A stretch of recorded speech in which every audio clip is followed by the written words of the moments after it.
welcome back to Studio 21. I'm Savannah. And I'm Madison. Are you interested in good theater and music on campus? Then come support your friends and fellow Trinity students at their performance of Company. The production is a series of vignettes that follow Robert, a single man living in New York, and his wild, romantic friends as they uncover the role of relationships in life. The performance is free and open to the public and will be at the Steerin Theater on Wednesday, April 6th and Thursday, April 7th at 7 p.m. and on Friday, April 8th and Saturday, April 9th at 8 p.m. If you watched last week's performance, then you will have seen my dad perform a cover of Jack Ingram's song, Biloxi. And now, the Grammy-nominated star Jack Ingram will be coming to San Antonio. His concert is set for the first night of HEB's Fiesta Fit Fest on Friday, April 8th. The show will begin at 8 p.m. on the Thomas J. Henry Center stage at UTSA. And I almost forgot to mention the best part. The event is entirely free to attend, so go have some fun this weekend by enjoying some live country music. Are you an animal lover? What about a lover of Latin American food and culture? Well, this weekend, the San Antonio Zoo is hosting the official fiesta event, Festival de Animales. This is a 2-day festival that will celebrate the animals, culture, and food of Latin America. The festival includes animal chats on capuchins, toucans, parrots, and jaguars, as well as live music and dancing. So if you're interested in learning more about Latin American cultures or animals, visit the San Antonio Zoo from 10 a.m. to 5 p.m. on Saturday, April 9th and Sunday, April 10th. For more information, visit sazoo.org. Do you like testing your knowledge? Do you also maybe like good food? Well, why not marry the two and attend Trivia Thursdays at the Good Kind on St. Mary Street? This event will take place from 7 p.m. to 9 p.m. every Thursday night. There will even be prizes given out to the first, second, and third place winners. So if you happen to know a lot of fun facts, or you're just looking for an interesting way to spend a night out with your friends, then this is where you'll want to be. The fate of the world is in your hand. Is in your hand.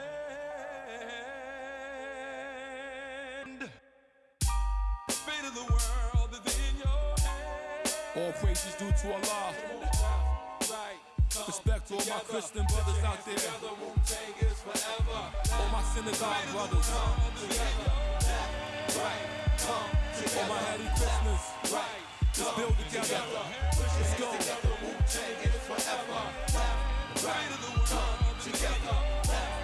Let's get them. Let's bring some light to it. Together. Put your hands up. Wu-Tang is forever. 1,000 years of darkness.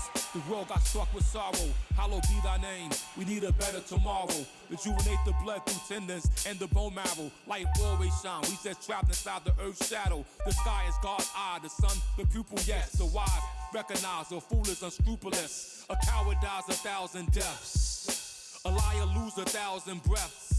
We learn to breathe right until the last breath is left. So what's left besides for us to do what's right? They breathe mythology. Social consciousness not being taught in sociology. But sexuality being taught in today's biology. Your psychic powers being dumbed down by psychology. Despotism, capitalism, socialism. Forgot the wisdom, now we sitting in a rotten system. The fate of the world is in your hands. Come on. Left, right, come together. Put your hands together. Wu-Tang is forever. The fate of the world is in your hands. Let's go together. Left, right, come together. Put your hands up. Wu-Tang is forever. Who could turn back the hands of time? True life is an eternal bliss. The soul Christian knows eternally. Then revealed in an external bliss. Every sense is stimulated when the lips touch in a gentle kiss. Every impossibility is expressed every day in our children's wish. Yet possibilities overcome what the impossible consists. Persistence overcome resistance, so don't resist.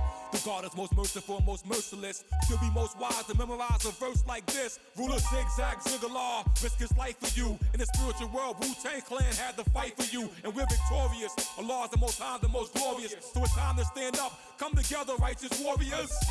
The fate of the world is in your hands.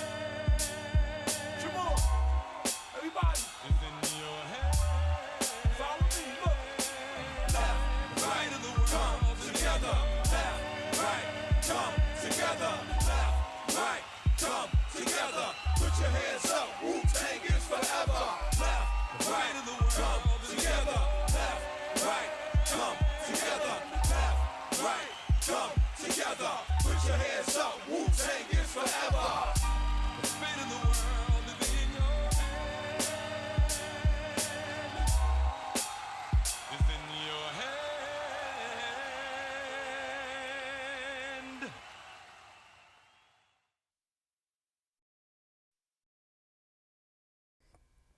Hello, and welcome to Gossip Guru. I'm Savannah. And I'm Maddie. Our first story is connected to the last episode, where we discussed the infamous slap at the Oscars.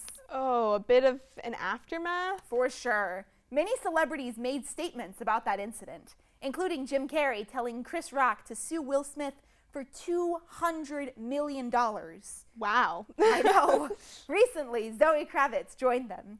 She posted her Oscars outfit on Instagram, along with the caption, quote, "The award show where we are apparently assaulting people on stage now," end quote.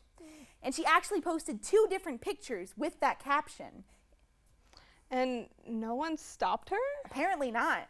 And after she posted it, fans took to Twitter criticizing her strangely pointed take on the situation.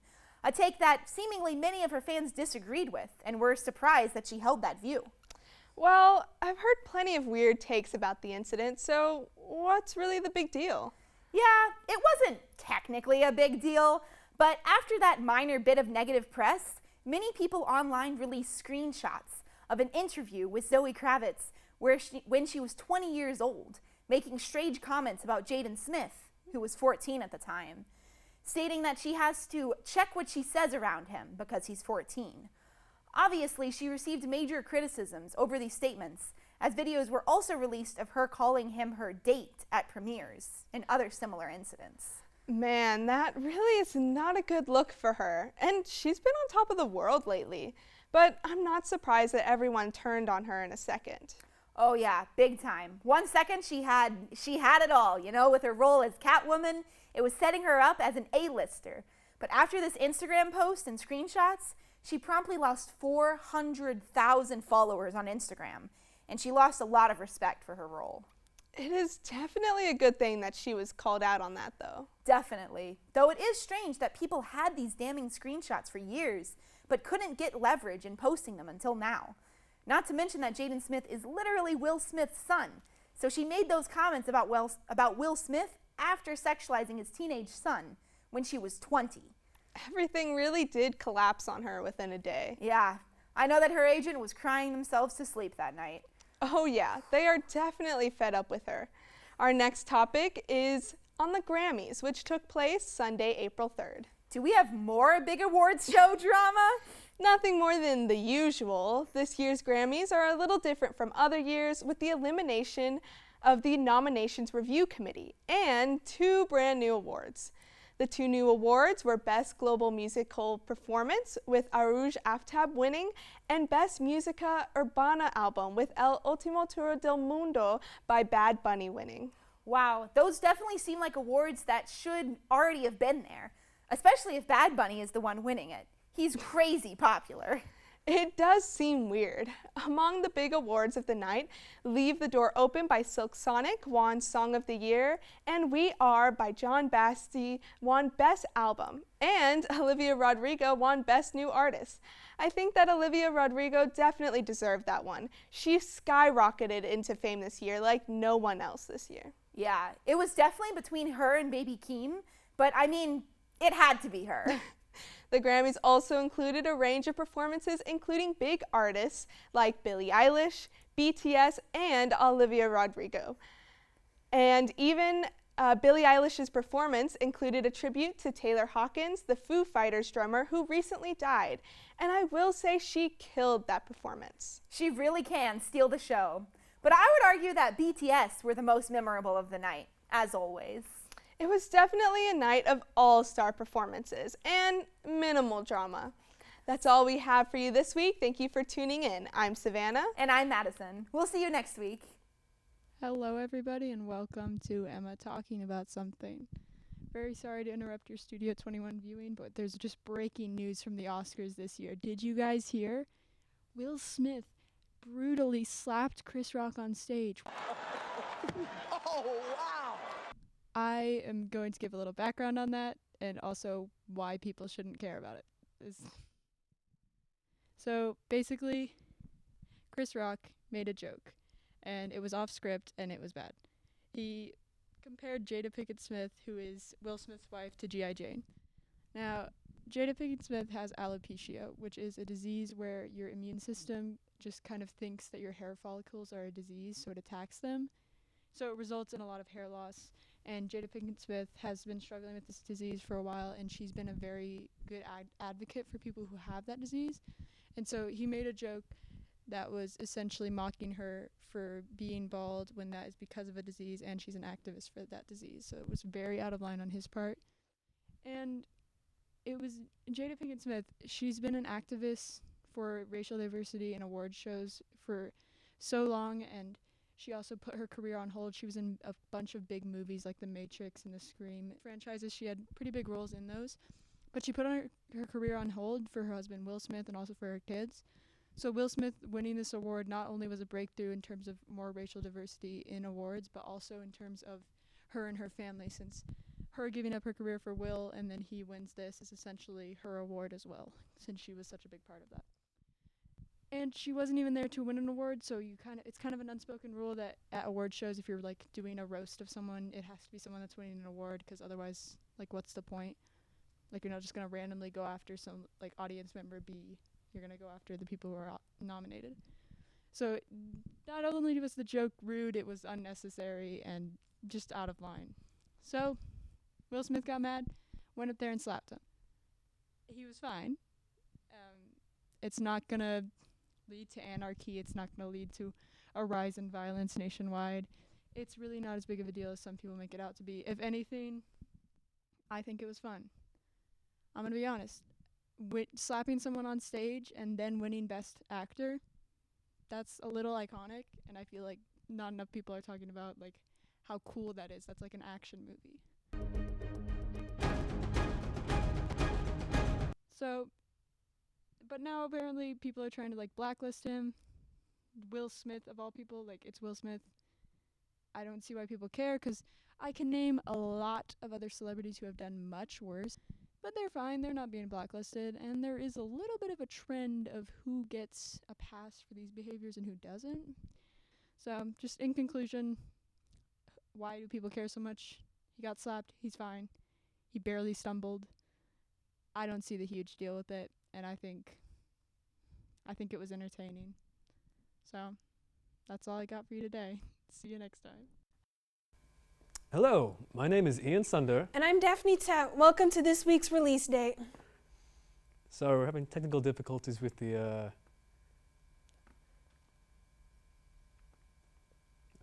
Our first topic of discussion for today is Fantastic Beasts: The Secrets of Dumbledore, set to hit theaters next Friday, April 15th.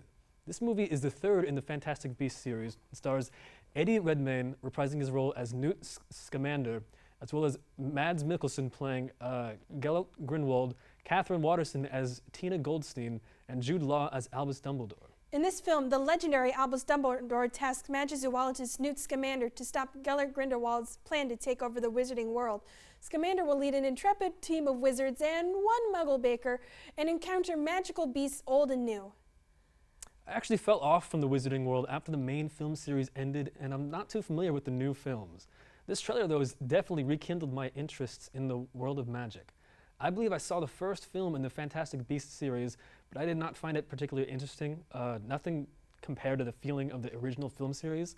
I'm also a pretty significant fan of Johnny Depp, so The decision to let him go over the issues relating to the woman who shall not be named, Amber Heard, was pretty disappointing. The trailer for The Secrets of Dumbledore, however, mixes grittiness with a sense of humor, and I'm hoping that maybe in doing so, it will be more interesting to me and bring me back to the wizarding world of magic.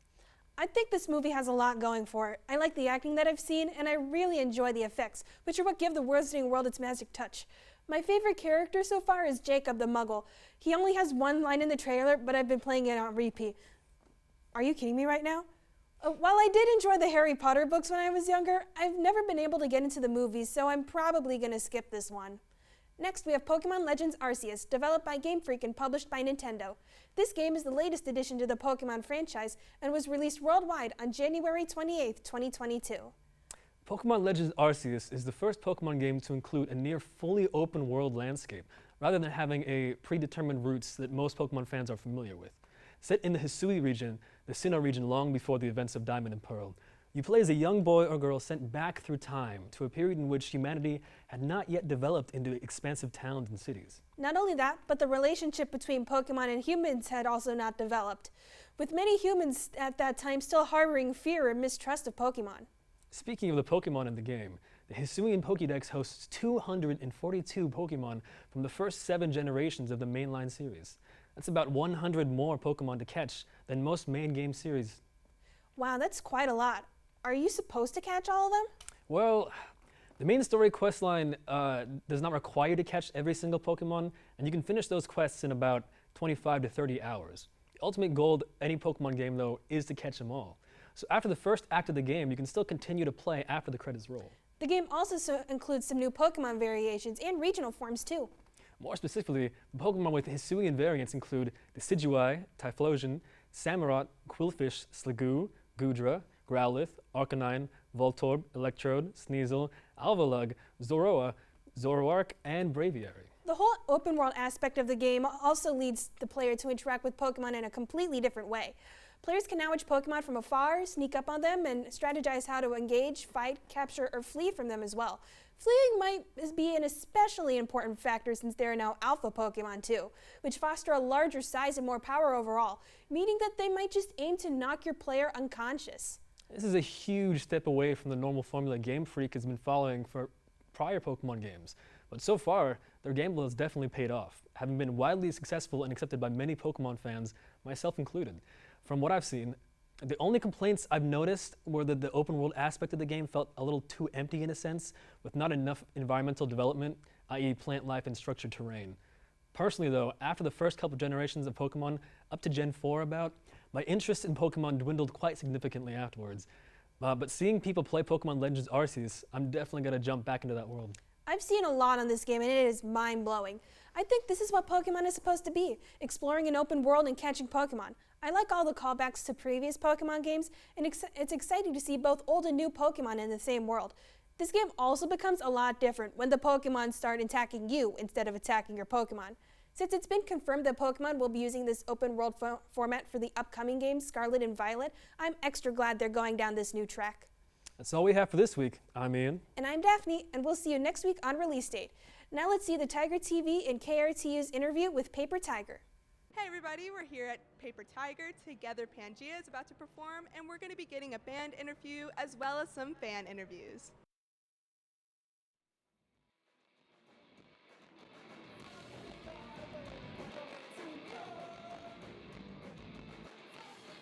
I'm Danny and I play bass. I'm William and I sing and play guitar. I'm Eric and I play drums. And together Pangea. Hello. At the moment, do you have any artists of any medium who are inspiring you today, and in the past, any artists specifically who have inspired you previously? At the moment, yeah, just like Buck Owens mostly, I'd say. New artists, I'd say our friend Lily, who plays music as La La La La, I think is. Saw her play in Austin. Yeah, I think she's absolutely excellent and an inspiration every single time we see her play. Yeah. What's the process that you guys go through to write music? Do you have like a particular place that you get a lot of inspiration from? Do you feel like you work more together or individually? And then are there certain songs where parts of the songs are written by certain people and others individual or like together? Well, for a long time, all of the songs were written by William. So he'll write lyrics and a melody on a guitar, and then bring them to the band once they're semi-complete, and then we'll kind of flesh them out together. Yeah, we jam them out. We'll do like C parts. If there's like an A and B, we'll do C. But yeah. And then a few years ago, Danny wrote a couple songs, and we were stoked, and those are on Bulls and Roosters. And then on this new album, I wrote a couple songs, and so I was really stoked that was a... Including the new hit single, What It's Like, in parentheses, to be alone. Sweet, thank you so much. For you, do you have any advice that you would give to bands that are coming out of the pandemic trying to hit the road? And do you have any advice that anybody has given you in the past that's like really stuck with you? I can't think of advice that I got that stuck with me. I feel like we were just kind of figuring out stuff on our own for the most part. I don't know what advice I would give people about the pandemic. I'm hoping that shows just get back to where they were, where people felt comfortable and free in the room and okay, like bumping into each other and stuff like that, which it seems like people are there. But as like young bands, I think it's just like you just play. Like just play as much as possible and as often as possible, I guess. That's it. Thanks. What are some of the coolest shows you've played before, and why did they stand out to you particularly? I think anytime we've gone to Mexico City has been pretty awesome. Anytime we've played places that are like especially far and different, you know, in whatever way, like going to like Eastern Europe and playing in like, you know, Hungary or something like that. Or I think though, like probably my favorite shows that we've done that have just been like standout amazing experiences, yeah, like Mexico City. We've played there 3 times now, and it's just, we love that city, and it's been amazing to go down there and have like a really cool response from the crowd, and kids are very excited, and yeah, it's really cool to travel someplace that you enjoy going to, like outside, you know, just like someplace you'd go without music and be able to go there because of music. Yeah. In your newest album, do you have any songs that particularly resonate with you personally? I guess I could say that the song that I wrote resonates with me, but it's a song called Little Line, and it's just about like a relationship and like what it takes to kind of like work things out, you know, and sometimes you push each other's buttons, and it's that line where, you know, you might say something that you might regret, and learning to kind of like be cool. But yeah, I do have a favorite song though that William wrote that's called Alabama.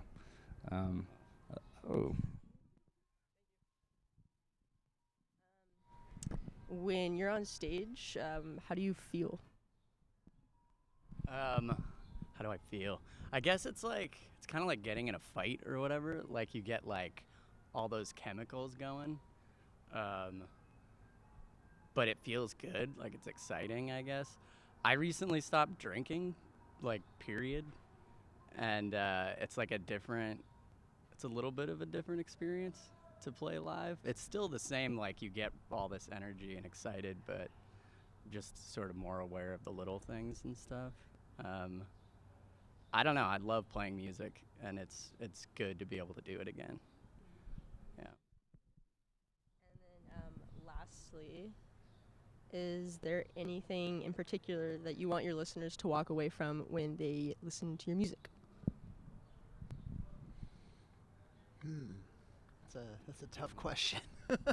No, I think it's, you know, just like enjoyment, like I don't know, like maybe like be able to dance a little bit, maybe be able to like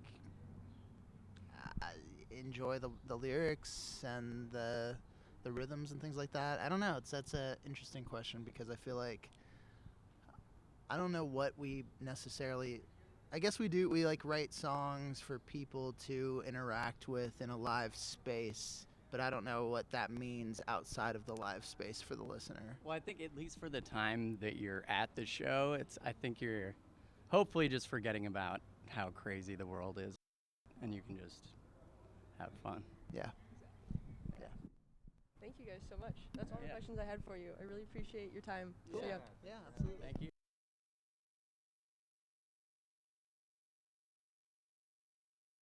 Okay, so what's your name?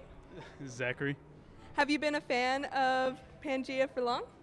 Yeah, back when I was in high school. So quite a long time.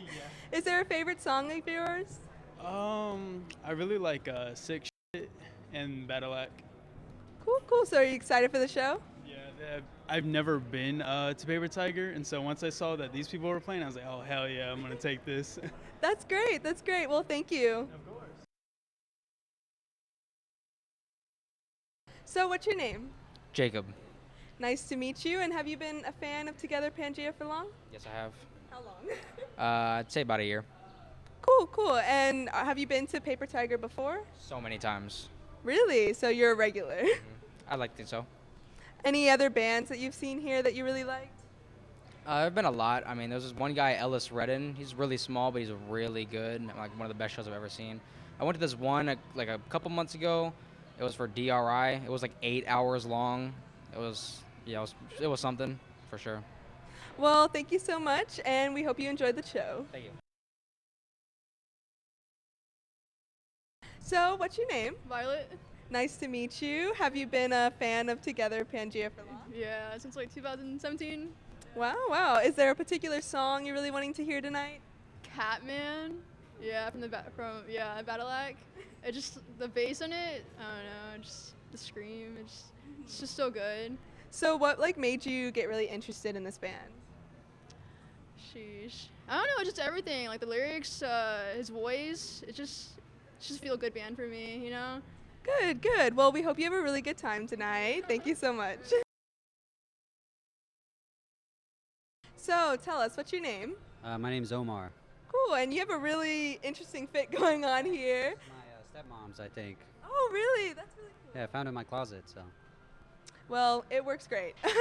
So, how long have you been listening to Together Pangea? I've actually been listening to Deathlands, that's why I'm here. But I listen to them by proxy, they're pretty good. Yeah, cool. Well, I hope you enjoy the show tonight. And have you been to Paper Tiger before? Yes. I came here for Interwave. I'm actually new to San Antonio, so this is my second time coming here. Well, we hope you like it. Thank you so much. So tell me, what's y'all's names? Gavin. I'm Bianca. And are y'all excited for tonight's show? Super excited. Absolutely pumped.